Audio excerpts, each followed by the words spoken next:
सगळ्यांना जय सावता। आज मनापासून आनंद होतोय संत शिरोमणी सावता महाराज यांचा संजीवन सोहळा 2026 आमच्या श्री क्षेत्रीय माळी समाज विकास मंडळ लासूर यांच्यातर्फे मोठ्या उत्साहात आणि विविध कार्यक्रमांनी साजरा होतोय। मित्रांनो, 4 ऑगस्टपासून तर आजपर्यंत आमच्या गावामध्ये सावता महाराजांच्या संजीवन सोहळ्यानिमित्त कीर्तनी सप्ताहाचं आयोजन करण्यात आलेलं आहे। दररोज जे महाराज भरले गेले कीर्तनासाठी ते अति उत्कृष्ट आणि समाज प्रबोधन त्यांनी खूप चांगल्या पद्धतीने केलं। मग त्या सगळ्या बाबांचं या ठिकाणी प्रथम आभार व्यक्त करतो। त्यानंतर कालच्या दिवसाला 10 तारखेला संजीवन सोहळ्यानिमित्त 2 कार्यक्रम आम्ही पार पाडले। सकाळी नंदुरबारच्या डोळ्याच्या ट्रस्टकडून डोळ्यांचं शिबिर आयोजित केलं होतं। त्या शिबिरामध्ये 120 लोकांनी त्याचा लाभ घेतला। त्यापैकी 20 लोकांचं ऑपरेशन करावं लागणार आहे। तर नंदुरबारची जी सेवा ट्रस्ट आहे ती सेवा ट्रस्टची गाडी आज संध्याकाळी येईल आणि जे उरलेले लोक असतील त्यांचंसुद्धा त्या ठिकाणी डोळे तपासणी होऊन त्यांना ऑपरेशनला घेऊन जाणार आहे। अशा पद्धतीने एक डोळ्यांचं शिबिर खूप चांगल्या पद्धतीने आमच्या गावचे बापू चौधरी यांच्या माध्यमातून पार पडलेलं आहे। म्हणून नंदुरबारची ट्रस्ट आणि बापू चौधरी महाराज यांचे पण या ठिकाणी आभार व्यक्त करतो। त्याचप्रमाणे आमच्या मंडळातर्फे आमच्या मंडळाने 5 वर्षापूर्वी मराठी रस्त्याला एक शेत विकत घेतलेले 41 गुंठे, त्या भूमीला आम्ही महात्मा ज्योतिबा फुले समाज भवन या पद्धतीने संबोधतो। त्या ठिकाणी वॉल कॉम्पाऊंड झालं आहे, तार कॉम्पाऊंड झालं आहे। त्यानंतर प्रशस्त असं स्वयंपाकगृह त्या ठिकाणी तयार केलं गेलेलं आहे। नळ फिटिंग झाली, लाईट फिटिंग झालेली आहे। युवक संघाच्या माध्यमातून त्या ठिकाणी ट्यूबवेल करण्यात आलेला आहे। आणि काल आम्ही संध्याकाळी 4 वाजता वृक्षारोपण त्या ठिकाणी केलं आणि खूप चांगल्या पद्धतीने तो कार्यक्रमसुद्धा पार पाडलेला आहे। आज सकाळी 7 वाजता संत शिरोमणी सावता महाराज यांची महाआरती आमच्या समाजात जे नवविवाहित जोडपे असतात लग्नाचे, त्या जोडप्यांच्या हस्ते आरती पार पाडली गेली।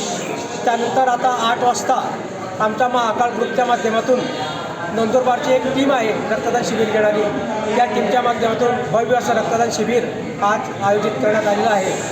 आणि विशेष बाब अशी आहे की या रक्तदान शिबिरामध्ये जे रक्तदाते असतील त्या रक्तदात्यांना महाकाळ ग्रुपमार्फत आणि नंदुरबारच्या रक्तपेढीच्या मार्फत त्यांना या ठिकाणी पाण्याचा जारसुद्धा देण्यात येणार आहे। त्याच पद्धतीने आज कीर्तन सप्ताहामध्ये शेवटचं कीर्तन, कालाचे कीर्तन सुशील महाराज विटनेर यांचं अत्यंत चांगलं कीर्तन आयोजित केलेलं आहे, ते सुद्धा आता लवकरच पार पडणार आहे।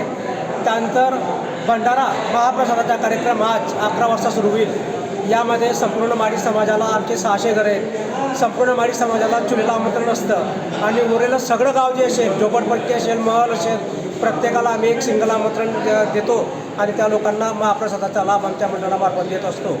अशा पद्धतीने त्यानंतर दुपारी 4 वाजता सावता महाराजांची पालखीची मिरवणूक गावामध्ये वाजत गाजत जाणार आहे। सुरुवातीला बाजार चौकामध्ये राजे छत्रपती शिवाजी महाराज यांच्या पुतळ्यास माल्यार्पण केले जाईल। त्यानंतर सगळ्या गावाच्या सहकार्याने मागच्याच वर्षी दादासाहेब महात्मा ज्योतिबा फुले आणि आई सावित्री फुले यांचं भव्य दिव्याचं स्मारक बाजार चौकामध्ये उभारलं गेलेलं आहे। त्या स्मारकाच्या प्रतिमांनासुद्धा त्या ठिकाणी माल्यार्पण केलं जाईल। आणि पालखीचा जो रस्ता असेल, ज्या मार्गाने पालखी प्रशस्त होणार आहे, त्या रस्त्यावर जे जे महापुरुषांचे फोटो असतील किंवा बॅनर असतील त्यांना आम्ही माल्यार्पण करणार। त्याच पद्धतीने आमच्या गावचं दैवत मारुती राया चौगाव रस्त्याला त्यांना पण आम्ही माल्यार्पण करणार। आणि अशा पद्धतीने गाजत वाजत मोठ्या उत्साहामध्ये संध्याकाळी 9:30 वाजता पालखीचा शेवट आम्ही मंगल कार्यालयामध्ये करणार आहे।